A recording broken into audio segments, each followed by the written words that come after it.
Who would be a Wolves fan, eh?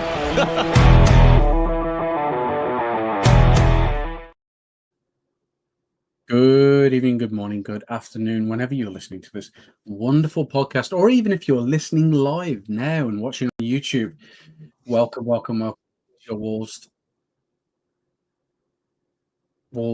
Fancast preview show for Chelsea in the Premier League. It feels not only like 5 minutes since we played Chelsea in the Carabao Cup, but the Premier League is the more important prospect for Wolves at the moment. And yeah, this is your preview show in association with the Sports Social Podcast Network, FC Quiz.app, and the Boston Coffee and Vending Company.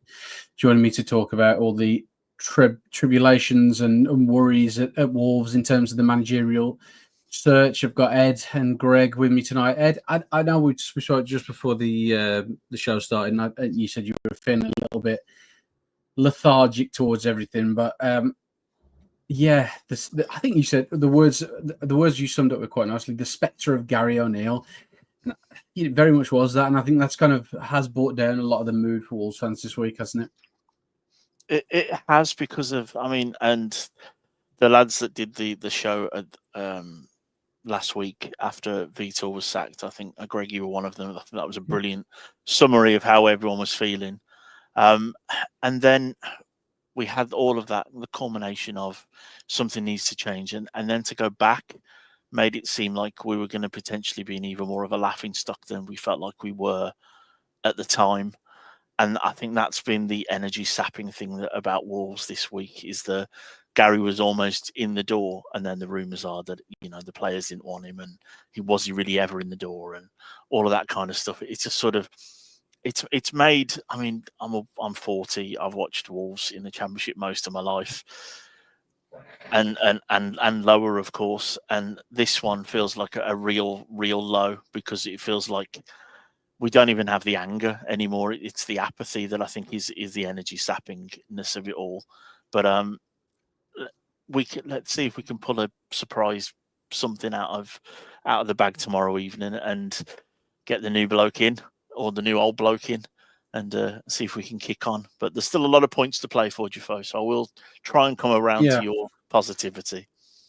Yeah, there is that. It is November. We are in a similar situation to last year, although the teams who have come up are doing better. But looking at the situation this week, Greg, we've had a lot of names linked, a lot of people going around the managerial merry-go-round, but it looks like it's moving back towards sort of Rob Edwards and somebody who's been here before. He's done the caretaker job before, but he's had a bit of a career outside of Wolves as well. He bought himself up. He started at Telford as a manager, and then obviously had a stint in the Premier League with Luton. What do you make of Rob Edwards potentially coming in and trying to save the season that we have currently, but also looking sort of as a long-term investment for Fosun? Yeah, it's an interesting one. I think we'd all agreed, and Stu very much was talking about this on the last show, about we thought it might be another obscure, maybe a Mendes manager that's quite obscure, or someone kind of left field, which we've had previously. But in this case, obviously they've decided to go for someone a bit more local, who understands the organisation, understands the area.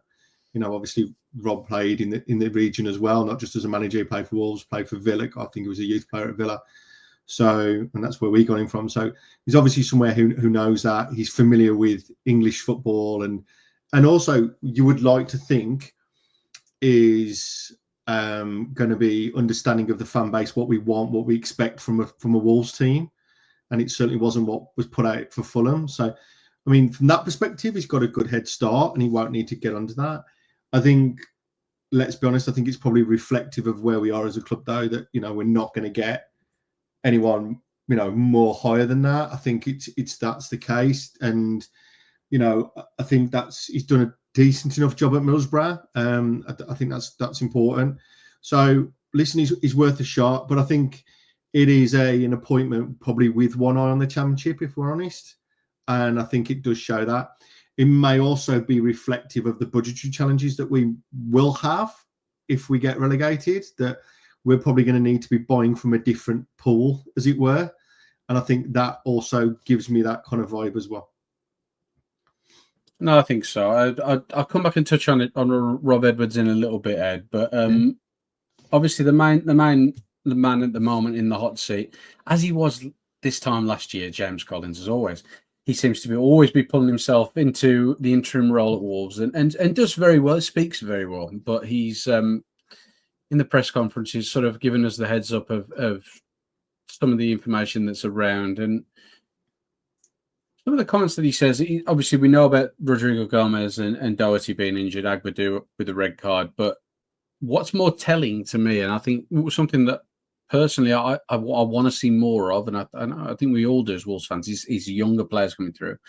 And the fact that he personally names Chirewa, Mane and Enzo Gonzalez as being ready for first team, it's quite telling that we see this a lot with managers. When they're under pressure, they don't want to use players who aren't really proven. But does this show that we potentially have a pool of players who could come in under a new manager and make an impact without spending massive amounts of money in January?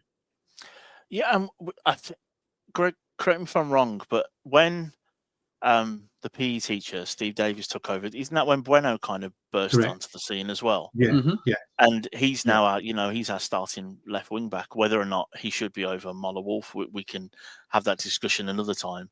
And of course, at England level, we had Lee Carsley bringing in Angel Gomez and Adam Wharton and some other players that he'd used an awful lot. So there'll be definitely the pressure. I think you're right, Jiffo, is off, isn't it? He comes in, he's the youth team manager. He can play these lads. They know him. They will trust him. And if he's telling them they're good enough, then who knows? If one of these becomes, as credible a first team player in 18 months' time, whether we're in the Championship or, we manage to somehow stay up and they're in and around the squad like Hugo Bueno was, and then becomes the natural heir to Aït-Nouri, then it can only be a good thing, right? And it, like I think I touched on last time I was on, managers like Vitor couldn't trust the youth players because of the crap we were in, and what Collins does have in his armory is the fact that Rob Edwards looks as though he's in the wings ready to go, and if he can give a nudge to him to say, do you know what, 1, 2, 3 of these are actually ready to go, at least to be on the bench, then it's better than having 7 defenders out of 9, isn't it, on the bench? What's the worst that can happen where we are right now? Yeah, I mean, it worries me, especially, Greg, that James Collins, obviously he's a very good coach and has got a good reputation, but he's saying this now. And as Ed said, in some of the Vitor's last games, we were seeing like 7 defenders on the bench. There was no trust, was there, putting these players? No. And I think what part of me felt it was kind of an overreaction towards the end of Gary O'Neill's reign, where we obviously had a lot of youth players on the bench. We were like, well, where's the squad depth and what's going to happen there? But listen, James Collins is in a no-lose situation, right? We're going to Chelsea. I'll be there tomorrow night because I'm crazy. But we'll be there tomorrow night. And if we get slapped 6, it's not going to damage his reputation because he's not the manager. So it's a free hit, free spin, whatever you want to call it. And he's got an opportunity to do this. And for me, as long as these players come in and are committed and work hard, and let's be honest, that's what you should expect from any footballer, professional footballer, then we should be giving them an option. Even if it's last 20 minutes, 30 minutes, giving them a run, let them go, which is exactly, let's be honest, what Chelsea did in the Cup. They used the Cup as an opportunity to give some of the more of their junior players a game, albeit obviously more expensive.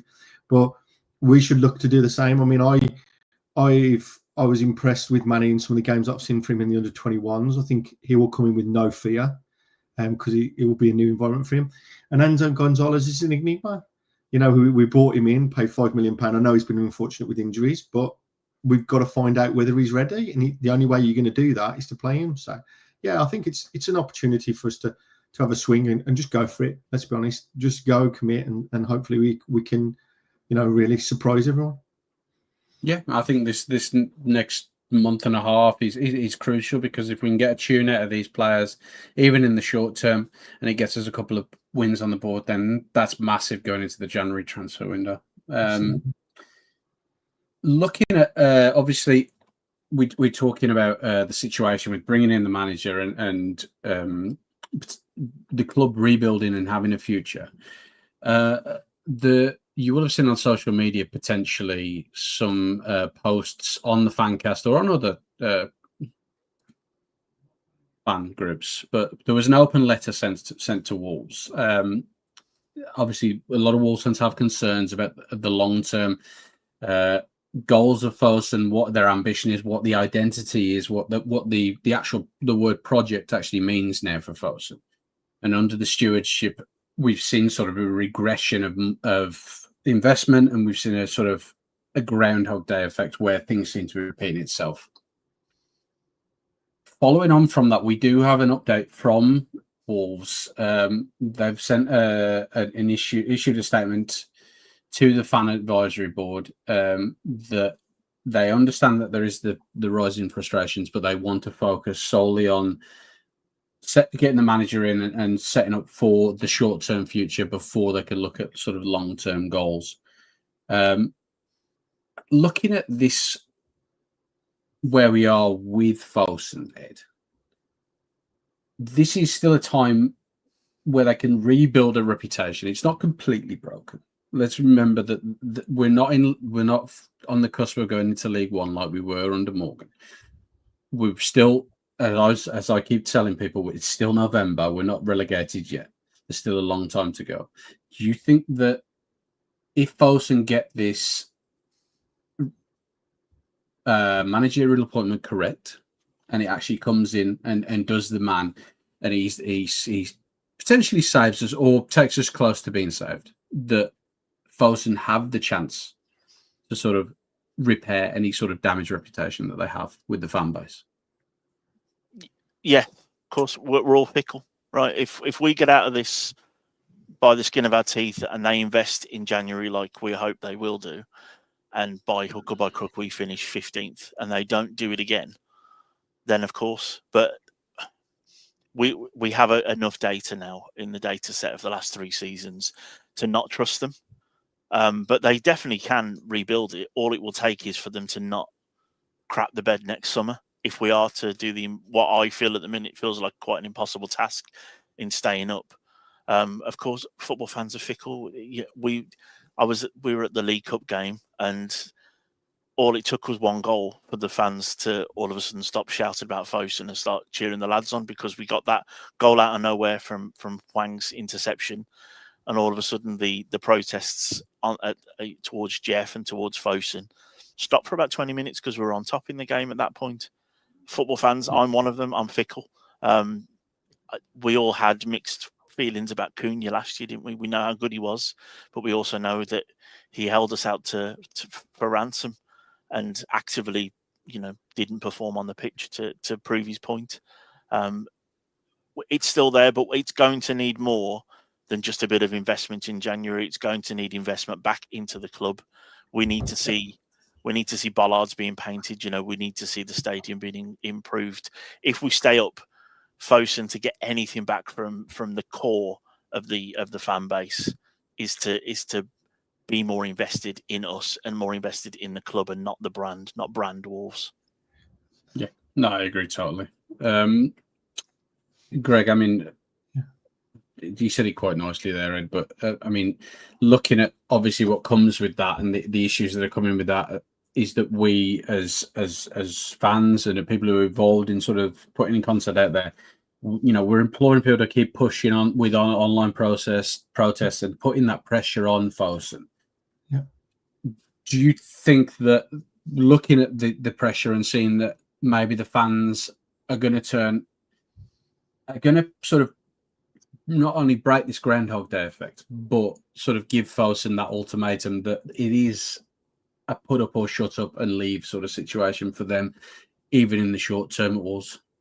Yeah, I think so. I think what we've got to look at is we've talked about this, and Ed, you did a really good job of explaining. We've been through this Groundhog Day, right? We've been through this cycle. This isn't the first time we've gone through this, and we can see the clear pattern. And I think for me, I'd want to try and decouple the two things, like the match day and the fans, and whether we're getting on Fosun's back in the game or not, and actually what the plan and the strategy of them is. So managers will come and managers will go. We know that, right? It's inevitable. It's part of life. So that's okay. But what you need to do, and this is probably where I go white hot foes, and take a look at some of the other Premier League clubs and look at, they have a plan. So if a manager goes, they have a backup, they have a list, they have a strategy in terms of what they're going to do with the training ground, the stadium. None of that should be dependent on a manager situation. That is how you are setting the ethos of the club up, how it's constructed, what is your plan, what is your strategy, how you're going to market, how you're going to build partnerships. All of those things are independent of whether looking for a manager or not. That is your, and I think Luke talks about it loads in our chat group, and I'm going to call him out here. What's your 1, 3, 5, 10-year plan? What are you looking to do? And that should be kind of independent to the manager. It should be right. We want to be an established Premier League club. We want to focus on a certain transfer window. We've got a scouting system.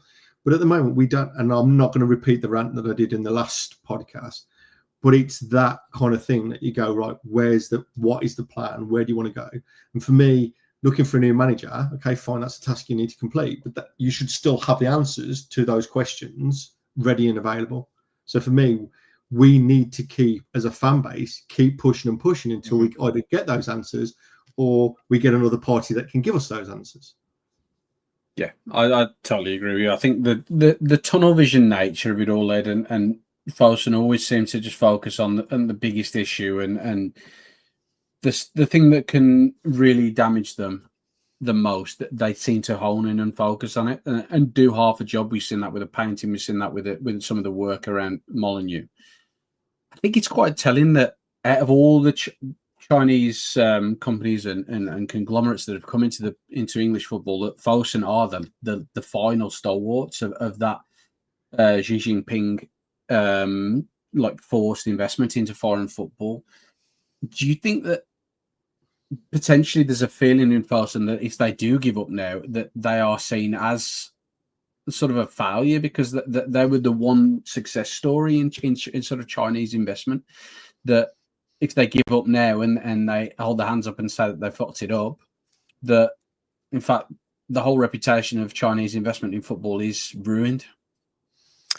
Potentially, but I think the problem we have with that thought process is that I don't think Fosun think that this is a failure because of the brand Wolves.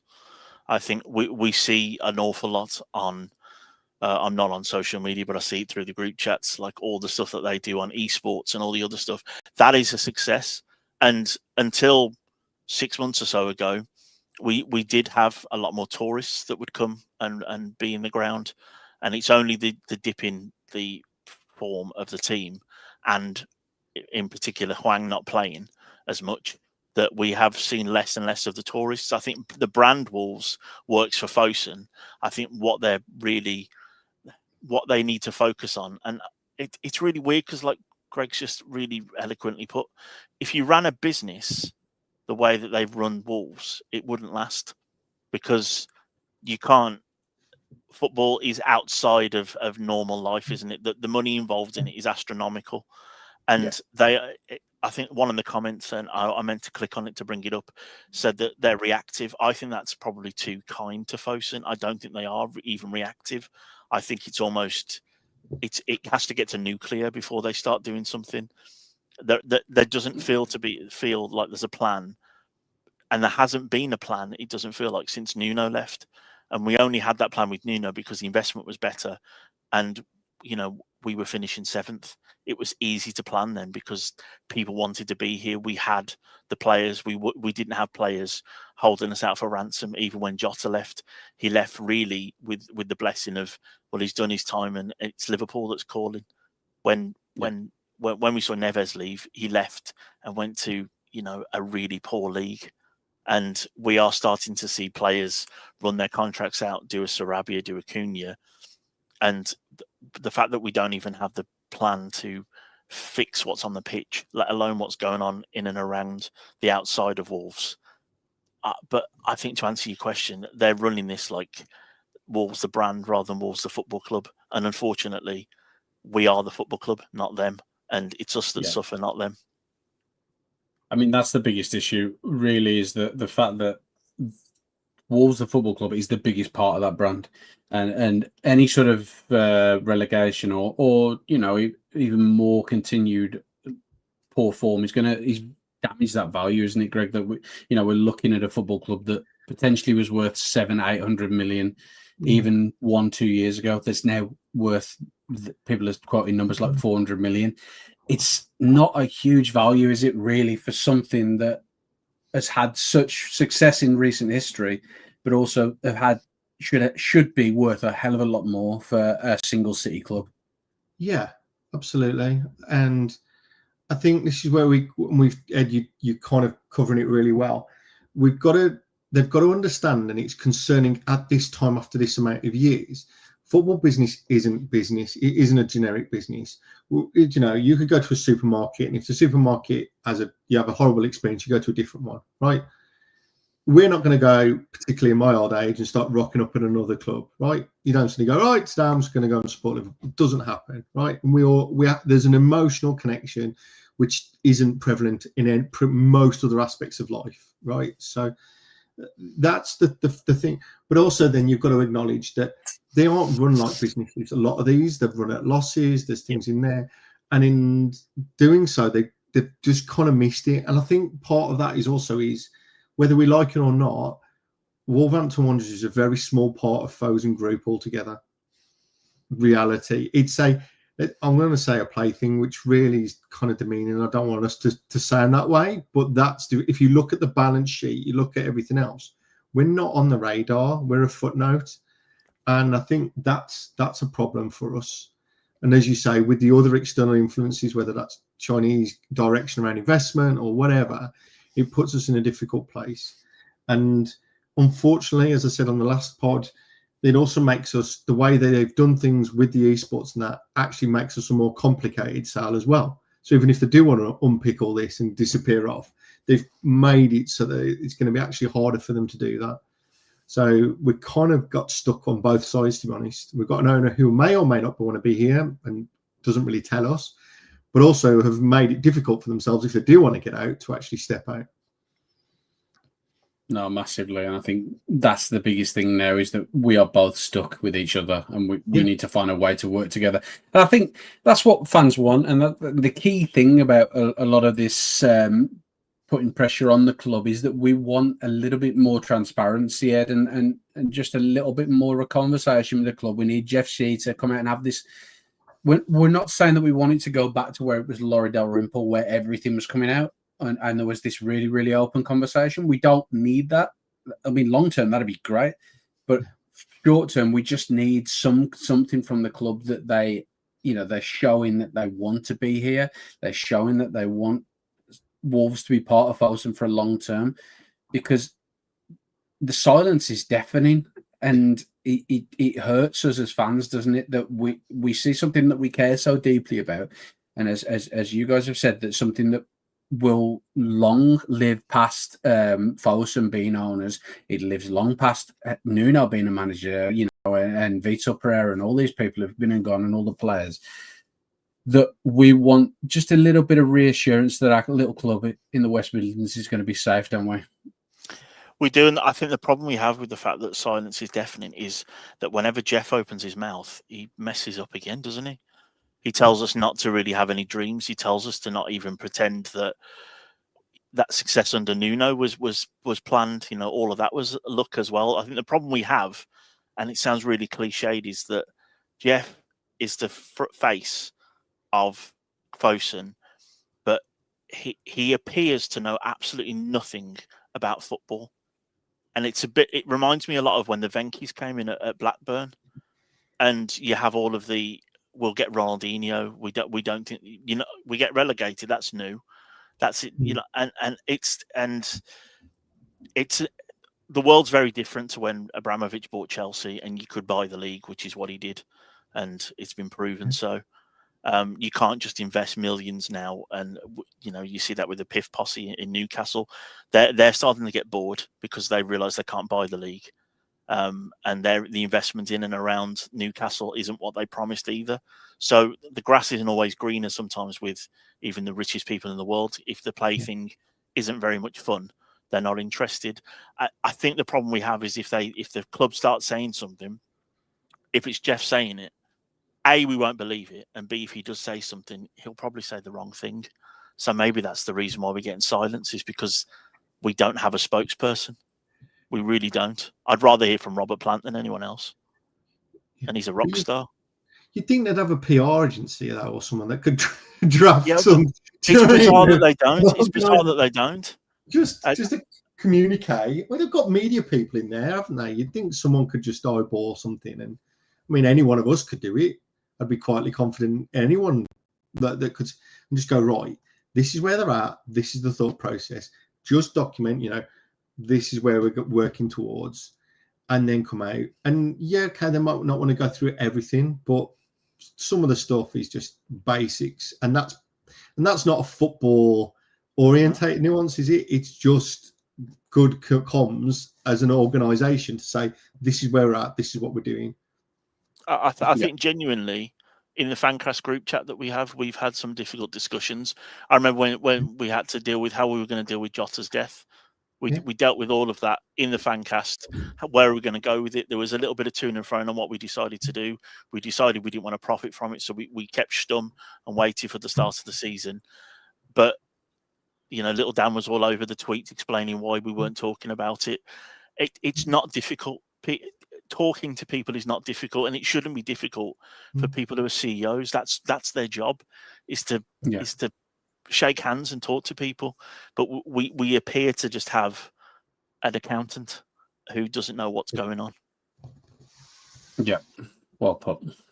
Moving on from Fosun and back to sort of Rob Edwards. I mean, he looks like potentially. I'm not going to say he's definitely going to get the job, because we've seen this happen before where people have been nailed on and turned the job down. Michael Beale, let's remember that situation with QPR. But Rob Edwards, as we were talking about earlier, he's doing quite well with Middlesbrough this season. I mean, Middlesbrough fans are a little bit annoyed about the situation. A little post was put out on our social media, Ed, about the consensus about Borough fans where they think they're going to end up this season. And unlikely, unsurprisingly, F off Wolves won that one, but they feel like they're going to do well this season. They're not pushing the boat out massively and saying they're going to get automatic, but they feel like under Rob Edwards they can get playoffs.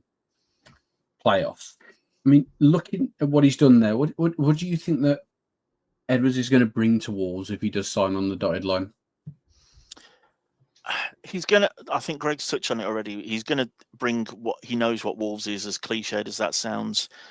He knows what the locality and what the fans expect, because he did play for us and he obviously has coached here. But I think really quite importantly is that he does have some limited Premier League experience, but what he does have is Championship experience. And he's got teams promoted. He's galvanized Luton to the point where they over promoted far too fast, and they're suffering because of it still. But he's averaging what I brought up his managerial career just before we joined the stream, and he's sort of averaging 1.5-ish points per game. Granted, in a lot of lower leagues, and that does include some of his time as under-23s manager here.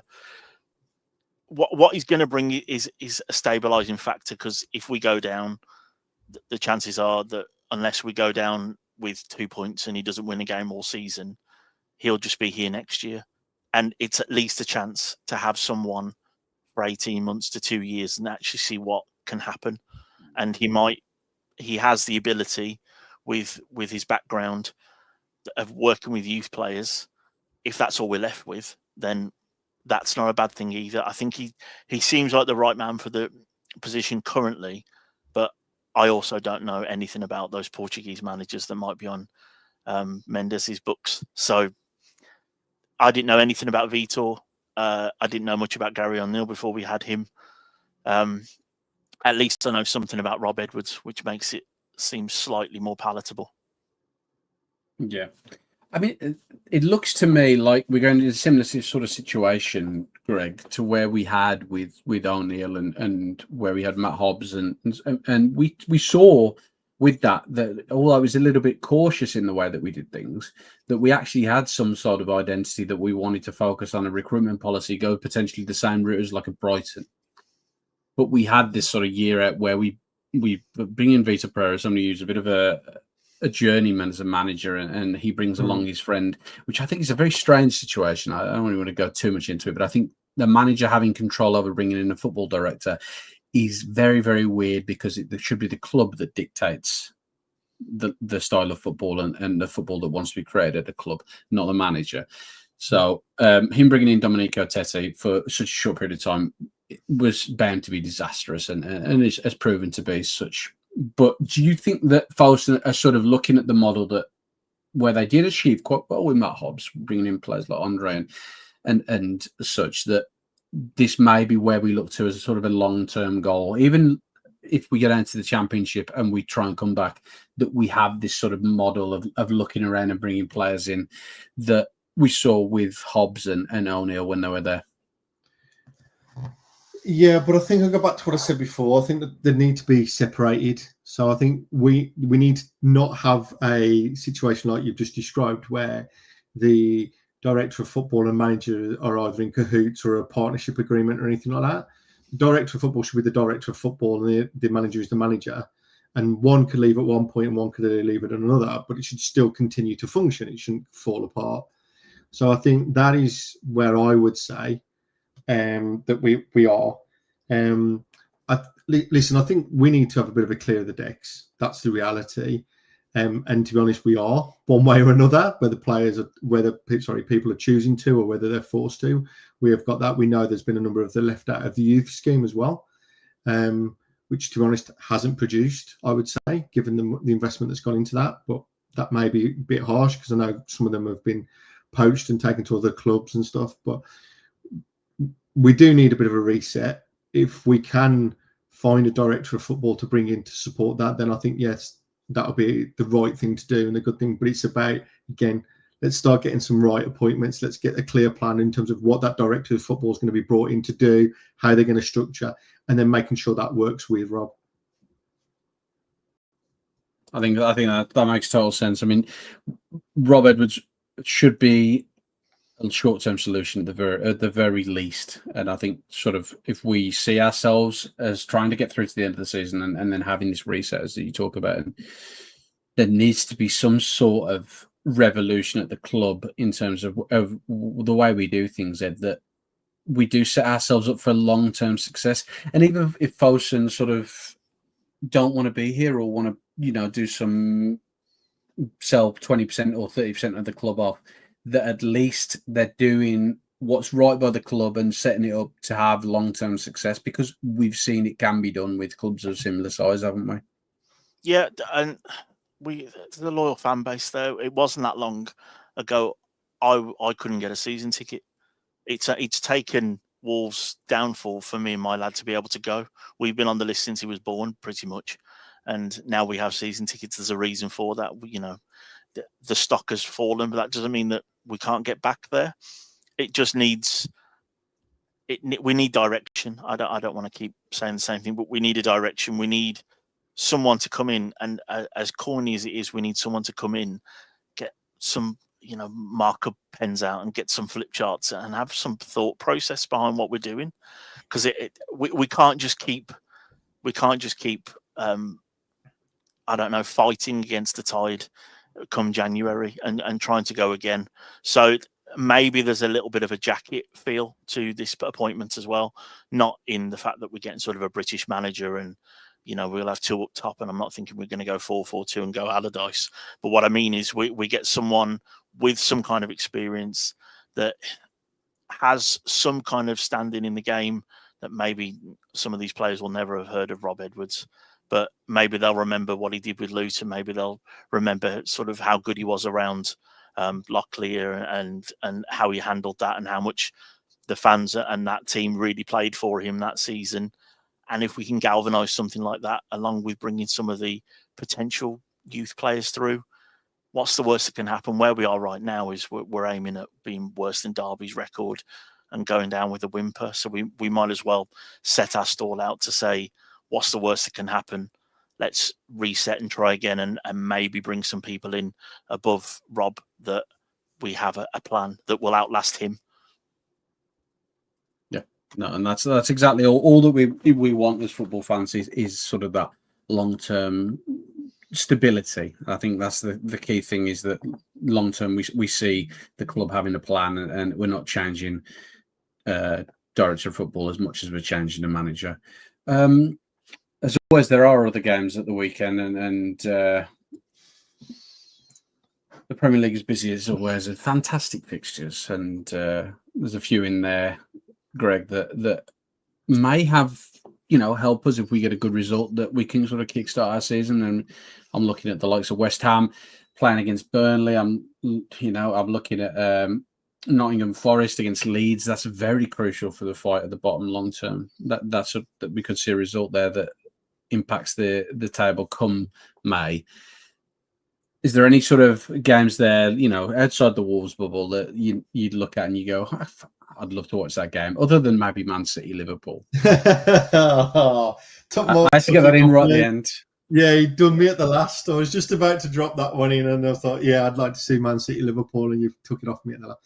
Listen, I think Spurs, Man United could be anything, right? It's the early kickoff. Yeah. We all know they tend to be a variable feast, and Man United and Spurs have been all over the place. You're looking at Europe and Van der Ven and all. So I'd probably pick the early game, just because I think that's just got chaos written all over it for all kinds of different reasons, erratic teams, form-wise and stuff like that. So I'd take that.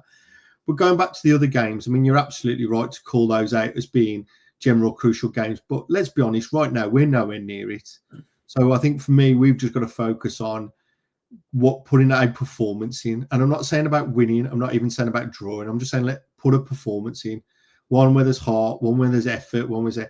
And if it bounces our way, amazing. That'll give us something to build on. But that's what I'm looking for right now. But yeah, if you're going to call that game, yeah, Spurs Man United for me, mate. How about you, Ed? Anything you particularly looking forward to watching this weekend, or has football become that of a tedious task because of Wolves that you don't like watching anything outside of our bubble? Oh no! If it's sport, I'll watch it. That's never been my problem. But Wolves tend to be sometimes the worst part of the weekend rather than the best. Mm-hmm. West Ham Burnley. Let's hope for a 22-man brawl and they get 3 points docked off them each. Let's go for the same at Nottingham Forest. Maybe Marinakis does something crazy and he gets them points docked again. I'm going to keep saying the fact that they've cheated and we all seem to forget about it. I think we've got some interesting games. Sunderland at home at Arsenal. Arsenal are being nailed on now that apparently they've already won the league and it's November. I've always had a bit of a soft spot for Arsenal. I loved Ian Wright growing up, and then the Invincibles were a great team and all that kind of stuff. But I wouldn't mind them losing to Sunderland and Sunderland closing the gap on them at the top of the table. Don't underestimate Arsenal messing up again, because Arteta's insufferable and unlovable. Lovely. I like the way that was put. And it is true. He is a divisive figure, I think, is the political way of putting that one. But as always, just come back to sort of our game for the weekend. I mean, Chelsea away, it's always a bit of a happy hunting ground for Wolves. In the past, we've had good results in the past. I sort of, as always, finish the show with a little bit of a prediction. I don't want to get scorelines, maybe not, but you can do. But do we think that we can see anything other than a loss this weekend, Greg? Do you think there is a chance we could pick up a point, or maybe even the heady heights of 3? No, definitely not 3. No, I'm not. I'm going to write that one off straight off, to be honest. I think, listen, game of football is a game of football. They could get a player sent off early doors. All sorts of things can happen. We've seen it and we've been there over the years. But you've got to look on it on probability. I think we lose. What I'd like to see is a close and an effort akin to the second half in the cup match. A team that's committed, that goes, that puts. Because the problem is we haven't laid a glove on some of these teams. We really haven't tested people. We haven't done that. And we've talked about identity and a way of playing. That's what I want to see. And it starts with being passionate. And let's be honest, these players owe us that. We've laid a lot of criticism at Fosen. We've laid a lot of criticism at the management team, and quite rightly so, I hasten to add. But I think these players owe us a performance. And I'm not saying that means a victory, but they collectively, they have been part of this. They are part of the problem. The performances they've put in have resulted in the manager getting sacked and us being at the bottom of the table. And so for me, that's what I want, a performance out of them. I want a performance of commitment. I want a performance of drive, and irrespective of whoever's on the team sheet, whether it's Bueno or Wolf at left back, whether we've got a different centre midfield again, whoever, I don't care. I want 11 players out there that commit and give us all for the full 90 minutes. And that's what I want.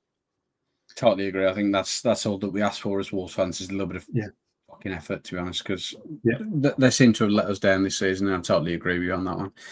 I mean, are you in the same boat, Ed, that you just want to see a performance that, you know, that they give us something to actually be proud of going into potentially the coming of Rob Edwards? Yeah, I think just to build on what Greg just said, I think they also owe it to each other. There's been a little bit of so-and-so's gone down the tunnel early, so-and-so hasn't really been warming up for it. You know, where I watch the matches at home, you can tell the lads that are warming up and really want to get on, the other lads that are doing it just to get, you know, have a chat with whoever they know from the other team. You can see that there's a little bit of divisiveness within the squad. It's put up or shut up time, and it starts now. They need to be able to fight for each other as well. We need a committee performance. That's all we can do right now. And it sounds kind of pathetic to say that, but that is where we are now, isn't it? It's can you try? Can you run? Like Greg just talked about the second half in the cup game, all of a sudden Moller Wolf was sort of outrunning wingers. The only thing I will say is Chelsea, of course, love getting a player sent off. If that was to happen within 20 minutes and they go to 10 men and Enzo does another crazy 3 changes and you know, looking like a council estate idiot that he does on the side of the pitch with his tracky suit on, he shits the bed a little bit. Who knows? It's football. Anything can happen, can't it? You know, we'll see. But all we need is 11 players, 16 players, however many play in the end, that play for each other, play for the badge, play for the fans, that the crazy fans like Greg who are going all the way down to London to watch us in the current situation we're at. And who knows? Let's give some of those young lads a run out. What's the worst that can happen? Yeah, I say Enzo Gonzalez, Tolu, and friggin' Mane up front. Let's do it. Let's see what happens. But as always, appreciate you guys coming on having a conversation. I know we didn't talk too much about what the teams may be because we don't really know, because James Collins might pull some rabbits at the hat, and Vitor Pereira might just have just been throwing shit against the wall for 3 months. Well, we all know that's the case, but hey ho. I mean, safe travels down to London tomorrow, Greg, and all the Wolves fans who are going down there and supporting us, and everyone who supports us from wherever you are in the world. We all appreciate you, and everyone who comes and talks in the YouTube chat while we're live. Your input is fantastic, as always. Hopefully, we can have a review show on Sunday, talking a little bit more positively about the future, that we've seen a little bit more effort. We may even got a point or more. Let's keep the positivity going just a little bit longer until we've hit that final nail. But as always, thank you, Wolves fans, and we'll catch you next time. And come on, we wafflers, let's do something. Let's do something for the fans and for each other. Come on, me babbies. Who would be a Wolves fan, eh?